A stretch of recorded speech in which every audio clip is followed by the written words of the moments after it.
ceux qui veulent. Ruiner l'éducation. Les jeunes répondent.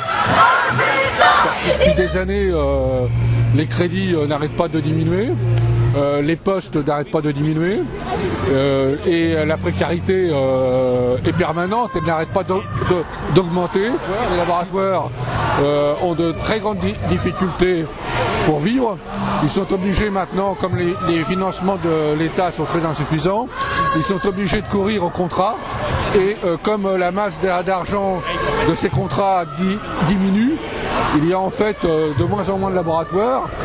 Lié à ça, c'est une précarité qui est vraiment extrêmement importante. Par exemple, à l'INSERM, 40% des personnels sont des CDD. La loi dit qu'au bout de 6 ans, sur des fonctions stables, ils doivent être CDIsés. Et en fait, le ministère et les directions font tout pour les exclure. Bon, alors moi je trouve que c'est super important que les lycéens se mobilisent, en particulier parce que bon, déjà ils n'ont pas le droit de vote, après d'aller en manifestation, c'est une façon de montrer qu'on est là, qu'on a notre mot à dire. Après l'éducation pour tous, je trouve que c'est super important. Le message culturel, il ne faut pas en avoir peur, parce que les flux migratoires, c'est ce qui régit l'histoire de l'humanité, il ne faut pas en avoir peur. Nous on est tous des enfants d'immigrés. Le français de souche, ça n'existe pas, il n'y a aucun descendant de Gaulois. Il ne faut pas avoir peur de ça, c'est génial, voilà. Le message des cultures, c'est génial, il faut être solidaire entre les peuples. Le premier, c'est qu'on assiste aujourd'hui à une dégradation sans précédent de l'enseignement supérieur, avec 65 000 étudiants en plus à la rentrée 2015, sans des moyens qui vont avec. C'est quoi la conséquence directe de ce truc-là? C'est qu'on assiste un peu partout dans les universités à des réductions de capacité d'accueil. Ça, c'est un des exemples. Les autres exemples, c'est que c'est des filières qui sont menacées car considérées pas assez rentables par le gouvernement, qui ne prépare pas aux emplois qui payent aujourd'hui. Donc aujourd'hui, c'est une première date de mobilisation à laquelle il faudra qu'il y ait des suites et une mobilisation surtout qui s'amplifie, qui converge avec les autres secteurs en lutte de la société. C'est que nous, on dépend de deux budgets. On a le budget d'investissement qui est à zéro depuis déjà plusieurs années. Et on a un budget de fonctionnement qui va être réduit aussi, et on le voit déjà aujourd'hui, il y a du personnel qui est réduit. Et nous, concrètement, ça va impacter sur la qualité de notre formation, parce que la masse salariale va diminuer. Du coup, nous, dans la qualité de formation et l'encadrement, voilà, ça va être plus difficile. Là, les étudiants se rassemblent pour défendre tout simplement le droit d'étudier. Il faut savoir que sur 65 000 étudiants de plus cette année, 0 places de télé supplémentaires ont été créées.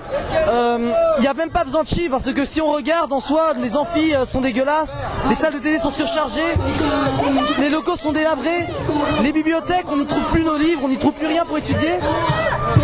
Au final, c'est près d'1 milliard d'euros qui passent à la trappe pour les VAC. Eux, la réponse qu'ils trouvent à cette restriction budgétaire, c'est tout simplement de mieux sélectionner les élèves pour avoir moins d'entrées d'étudiants. Mais nous, on sait ce que ça veut dire. Tout ça, ça veut dire en gros que les classes les plus défavorisées, qui ne pourront pas se payer les études plus chères, elles n'iront pas en fac. Là où ceux qui auront l'argent pour payer un bon lycée, pour avoir une bonne mention, un bon bac, eux, ils auront une bonne fac. Et ça remet en cause le droit d'étudier pour tous et pour toutes. Parce que dans la fac à Paris 8, on voit beaucoup de problèmes concrets en tant qu'étudiant. On sait que c'est aussi pour le personnel, pour les professeurs et pour même toutes les facs. On a des salles qui sont pour 20 élèves. Nous, on est 70, on a 60 par terre. Mais nos professeurs, ils sont obligés de nous virer de la classe, dire non, tant pis, vous n'avez pas de place dans les cours, tant pis pour vous. En anglais, on ne peut pas s'inscrire. On est obligé de prendre une année en plus, sauter notre année.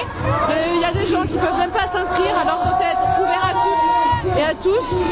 On veut aider justement les réfugiés, là par exemple, les réfugiés sans papier, on doit les aider pour qu'ils puissent s'inscrire. Là, on se retrouve à être extrêmement coincés, mais vraiment coincés dans notre travail, dans les financements, même dans les étudiants qu'on va former. Il y a un moment, soit ils sont trop, soit il n'y en a pas assez. Là, actuellement, ils sont trop pour faire des études, mais on n'en a pas assez, nous, parce qu'on n'a pas assez d'argent, ne serait-ce que pour leur payer des stages. Notre revendication actuellement, c'est qu'il y a un crédit impôt recherche qui a augmenté ces dernières années d'une manière phénoménale. Elle a toujours existé, elle est importante, mais elle a augmenté d'une manière phénoménale au détriment de notre travail et des financements récurrents et même des financements par l'ANR, parce que même l'ANR trouve son argent diminué. L'ANR, l'Agence nationale pour la recherche.